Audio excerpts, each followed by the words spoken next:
ॐ भद्रं कर्णेभिः शृणुयाम देवाः भद्रं पश्येमाक्षभिजत्रः स्थिरैरङ्गैस्तुष्ट्वा सस्तनो भीर्यशेम देवहितं यदायुः। ॐ स्वस्ति न इन्द्रो वृद्धश्रवाः। ॐ स्वस्ति न पूषा विश्ववेदाः। ॐ स्वस्ति नस्तास्त्रो अरिष्टनेमिः। स्वस्ति न बृहस्पतिर्ददातु। ॐ शान्ति शान्ति शान्तिः।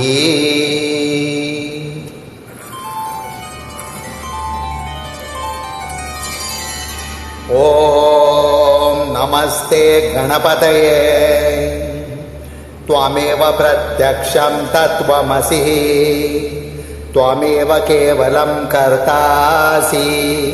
त्वमेव केवलं धर्तासि त्वमेव केवलं हर्तासि त्वमेव सर्वं कल्पितं ब्रह्मासि त्वं साक्षादात्मासि नित्यं ऋतं वच्मि सत्यं वच्मि अवत्तं माम् अववक्तारम् अवश्रोतारम् अवदातारम् अवधातारम् अवानुजानोमं शिष्यम् अवपश्चात्तात् अवपुरस्तात्तात् अवोत्तरात्तात् अवदक्षिणात्तात् अवचोर्ध्वात्तात् अवधरात्तात्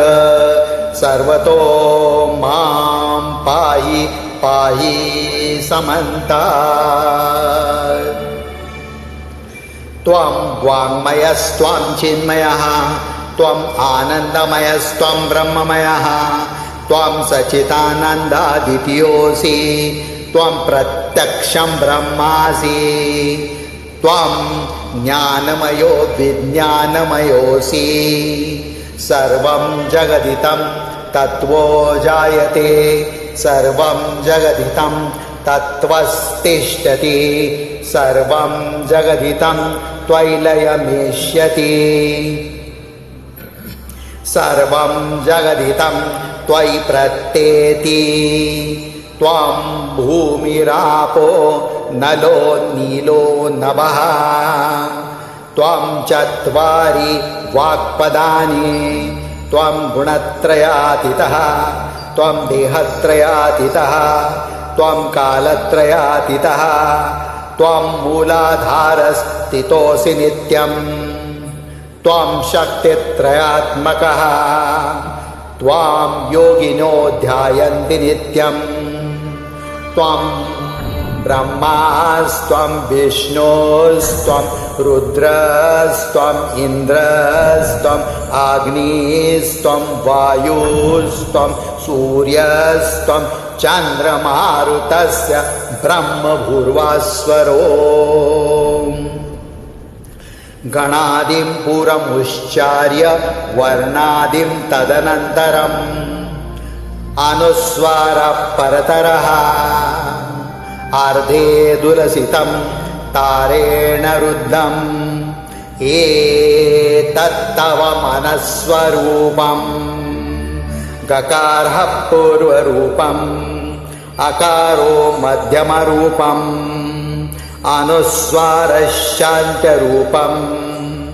बिन्दुरुत्तररूपम् नादः सन्धानं सहितः सन्धिः सैषः गणेशविद्यः गणकऋषिः निःसृद्गायत्रीछन्दः गणपतिर्देवता। ॐ गं गणपतये नमः। एकदन्ताय विद्महे वक्रतुण्डाय धीमहि तन्नो दन्तिः प्रचोदयात् एकदन्तं चतुर्हस्तं पाशमं कुशधारिणम् रदं च वर्धं हस्तै बिभ्राणं मूषकध्वजम् रक्तं लम्बोदरं शूर्पकर्णकं रक्तवाससं रक्तगन्धानुलिप्ताङ्गं रक्तपुष्पैः सुपूजितम् भक्तानुकम्पिनं देवं जगत्कारणमच्युतम् आविर्भूतं च सृष्टादो प्रकृते पुरुषात् परम् एवं ध्यायति यो नित्यं स योगी योगिनां वरः नमो व्रातपतये नमो गणपतये नमो प्रमथपतये नमस्तेस्तु अस्तु लम्बोदरायै एकदन्ताय विघ्ननाशिने शिवसूताय श्रीवरदमूर्तये नमो नमः। फलश्रुति एतत् अथर्वशीर्षयोधिते स ब्रह्मभूयाय कल्पते स सर्वविघ्नर्न बाध्यते स पञ्चमहापापात् प्रमुच्यते सायं दीयानो दिवसकृतं पापं नाशयति प्रातर्दीयानो रात्रिकृतं पापं नाशयति सायं प्रातः प्रयोजानोः अपापो भवति धर्मार्थकामं मोक्षं च विन्दति इदम् अथर्वशीर्षम् अशिष्यां न देयम् यो यदि मोहात् दास्यति